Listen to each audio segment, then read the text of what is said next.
recruited 3 young Nonduria to join their mission.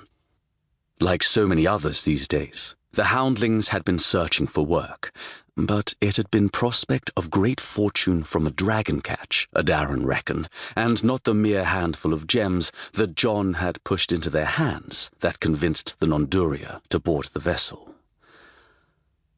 "Lost in thought again, are you?" A woman spoke from behind him. As Adarren turned to discover Enora standing there, a smile curled his lips. The woman leaned against the railing, her long red hair billowing behind her. She was dressed in weather-worn leather trousers, a lightweight linen shirt, leather boots, and a dark green doublet to shield her from the cool morning breeze. 2 Sidhari swords, her favorite weapons, short, curved blades that had been gifted to her from a desert elf prince, hung from ornamented sheaths at her hips. "Well?" she coaxed. "What is going on in there?" "I'm thinking that at this very moment, my life could hardly be any better," he confessed. "The 3 gods must truly love me to bestow such great fortune. Embarking on a journey without a single coin in your purse, on the hunt for the most vicious creatures in this realm, you consider that to be the greatest fortune?" Enora looked shocked, but the sparkle in her blue eyes proved she was teasing. Adarren chuckled. "It's all a question of perspective. I think of it this way. Aboard one's own ship, in the company of the most loyal crew that I could wish for, we are approaching the most promising realm of Cloudmere. Great adventures, not to mention treasures, await us.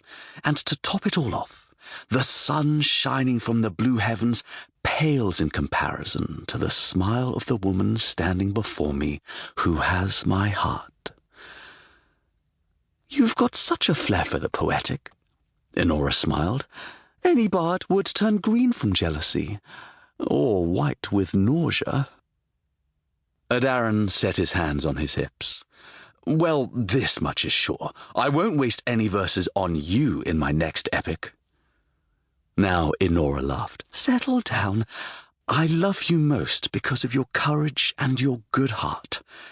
The beautiful words you whisper in my ear only increase that love beyond any shadow of doubt." Her right hand wandered toward the medallion that she wore on a chain around her left wrist, a gift that Adarren had given her last moon cycle. Kyrillian had crafted the token, promising protection to the wearer. "A love that I return," Adarren said, approaching Enora. He wrapped his arms around her, gazing into her eyes. "Now, we're just missing one thing to make this moment perfect. If you say an heir to the family line, I'll cast myself overboard," Enora warned. Adarren grinned. "A dragon," he continued, his gaze wandering across the endless white of the Cloudmere that spanned before them. "A dragon to pursue and conquer, and to return home to the greatest lord and honor." With that, the lovers parted and took their places at the railing. "Well, we haven't had much success on our hunt so far," Enora admitted, "except for the one bronze neck that we caught last week, but he was just a buck and not especially big.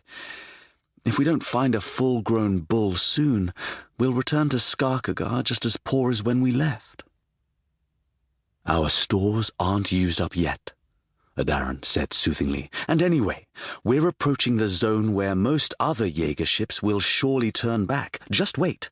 Soon we'll be alone on the Cloudmere, free to make the catch of our lives." "What makes you so sure about that?" "I just know it." "Comrades!"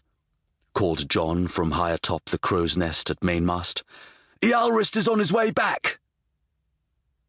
Adarren looked up as John pointed portside. The small, wiry man with wild black hair and the keen vision of a lynx had the withered skin of someone who had spent most of his days under the hot sun and whipping wind atop the crow's nest as he kept a sharp lookout.